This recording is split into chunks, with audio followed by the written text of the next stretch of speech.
Well, tawagin natin ating number 2 contestant from San Pedro, Laguna, Ariana Zobel Berrong. Ariana, let's go!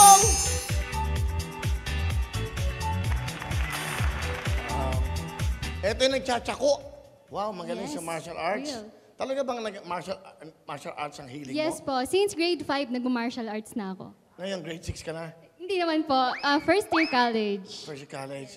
Wow, so you're from? San Pedro City. Bumati ka sa iyong mga kababayan. Hello sa lahat ng taga San Pedro dyan. Mabuhay tayong lahat. Magandang San Pedro po. And especially sa family ko nanonood. Hello! Done. Okay yan. Galing, galing. Kasi may mga tanong kami, medyo dapat pagtanong. Sinagot nyo to talagang from your heart, okay? Yes, Will. Okay. Ikaw ba, kumbaga, ano ba ang dream mo? Ano ba ang dream mo? Ang dream ko po is maging content creator or pwede rin maging artista. Uy, She wants to be an artista. So, pwede. action star eh. Yes po. Pangarap ko talaga yung maging action star. Oh. Parang sino bang paborito mo? Kasi dati Cindy, sino yun? Cindy Lauper. Pero ba, Cindy, ano yun nung kasama ni Bossing Big Soto? Cindy Lauper. Cindy Laster. Cindy Lauper. Eh, matanda na, makakalimutin. O, Si Aa, ang galing din yun, di ba? Si Maria? Sino Maria? Si Christine Reyes. ano ba? Di mo na action. Yung ginawa niya pelikula, yung Maria. Pasensya na ho kayo kung ano naman pinagsasabi namin, okay? Anyway, here's the question. Okay. Here's your question and listen carefully. Yes. All right. Kinakailangan kang i-quarantine for 14 days. Pero pwede kang mamili ng lugar kung saan ka mag-stay. Saan ito at bakit? Okay. Ang pipiliin ko po ay sa beach.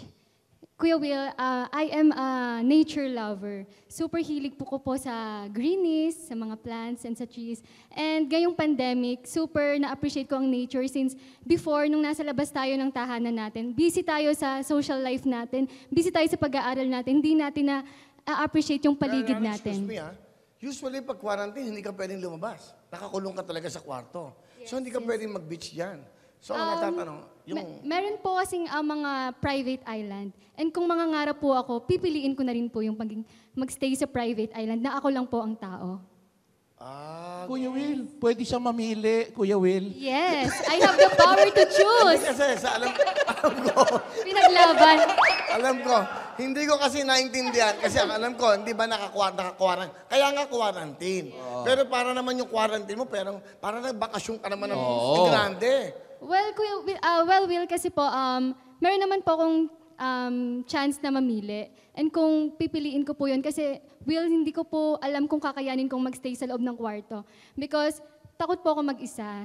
And gusto ko po is... What if, sabihin, hindi available ng mga beaches, talaga nakakulong ka lang sa isang kwarto? Ano gagawin mo? Well, kung wala po talagang choice, I will choose my room po. O let's say, kung nandun ka, ano yung nasa isip mong gawin mo? As a multimedia art student po, magkikreate po ako ng mga arts dahil dun ko po mailalabas yung mga emotions and feelings ko. And yun po yung magiging outlet ko para maipakita rin sa social media kung ano ba yung mga nagawa kong masterpiece sa loob ng room ko. That's what I'm talking about. Di ba? Doon mga galing, ha? So, kung wala kang gagawin, kung ano yung craft mo, ano yung talent mo, at Yes. ano yung gusto mong gawin, you can do that for 14 days. And I will share it to the social media para mas malaki yung audience na maka-inspire sa akin. Very well said. Ladies and gentlemen, from San Pedro, Laguna, Ariana Zobel Thank you so Berrong. much, Will. Thank you. Thank Take you. care. And good luck to you. Hello mga kapuso! Ako po si Ipon. Minabati ko unang-una dyan mga kaipo natin, mga kaskwami ko dyan. Nagustuhan nyo ba ang video na to? Marami pa kaming inanda para sa inyo. Mag-subscribe lang sa Wowin YouTube channel. Tsaka, don't forget to hit the, the bell button para lagi kang updated. Yun lang!